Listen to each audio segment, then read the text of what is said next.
Welcome to the podcast that has earned recognition in 2019 and again in 2020 as one of the best podcasts in marketing research.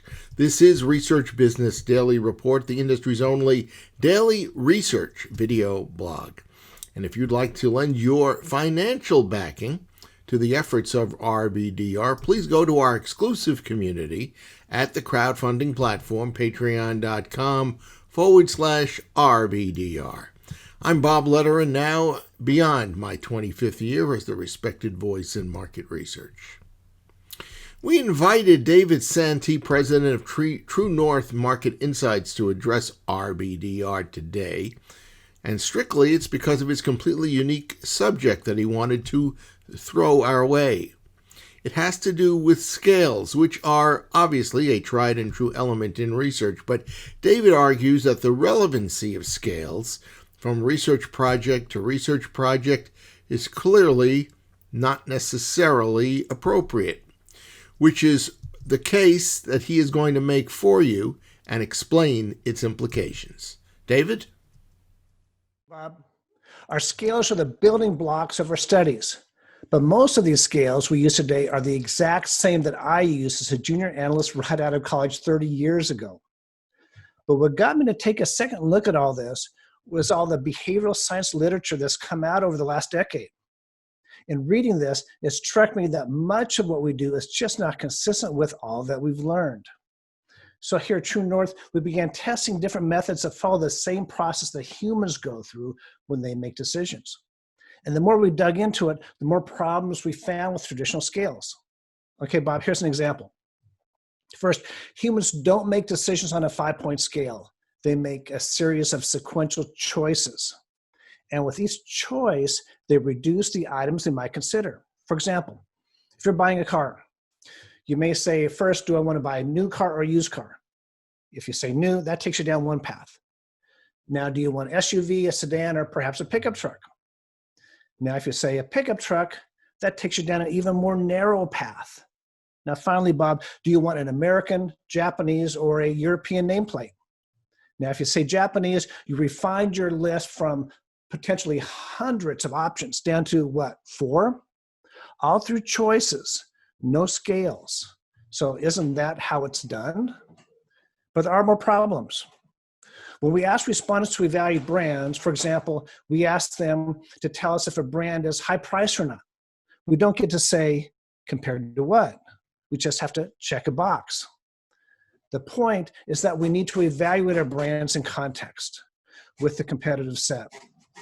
But we don't do that. We typically evaluate brands in isolation. So isn't this how we do it? We put respondents through a long battery of attributes, let's say 20 to 30 dimensions, all in isolation, not compared to anything. But since we need a benchmark, we come back and ask the same set of questions on another brand, but again, in isolation. But one benchmark isn't enough. So we make respondents go through this again.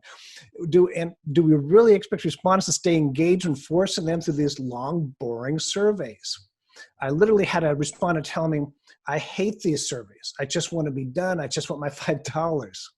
Now, are we really going to risk branding decisions on this type of data? But the problem's worse than that. The fact that we're evaluating brands in isolation is a big problem. Humans make choices within a competitive set. So Bob, let's go back to the car example. Let's say you reduce your choices down to 4. So now you may ask yourself, which one of these 4 has the best prices? Which one of these 4 do I trust most? Which one of these 4 do I look the best in? Whatever the question may be. But notice we're always comparing these things in context. We're always making comparatives relative to the other options. We don't rate them on a scale in our minds and then compare these ratings. We make choices. So my question is, why don't we do that within our research?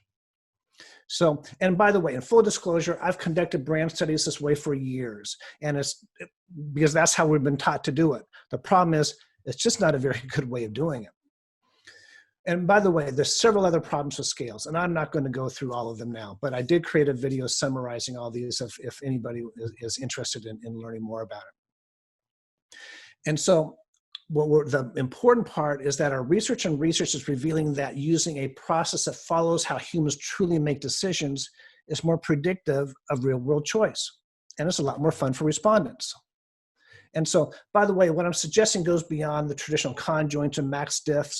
Those are wonderful choice-based methods. What I'm talking about is a bit different. And at the same time, Bob, I'm not trying to make this a black box thing. So I did put together a few videos explaining a few of our approaches. If anybody's interested, they can take a look at this. So since, look, if we all benefit, we all do well. So if I have a goal, it's to get our industry to really take to heart all these behavioral science insights and apply them how we do our studies. So this will just make us all better. Right, Bob?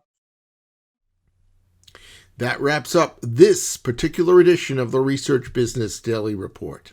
The editorial goal of every RBDR is the presentation of news, insights, and/or commentary not found anywhere else. And we've got no doubt that you will find that to be the case. If you're already an RBDR regular viewer, well, you know that to be true. And as you, as a new viewer, become more familiar with us, I think you're going to agree as well. And your appreciation for what we do, we hope, will be converted into you becoming an RBDR Patreon supporter, which is what Susan Fader did early this week, and we thank her for that. You can do the same by visiting patreon.com/RBDR. So have a great research day, and we hope the rest of your research week goes well.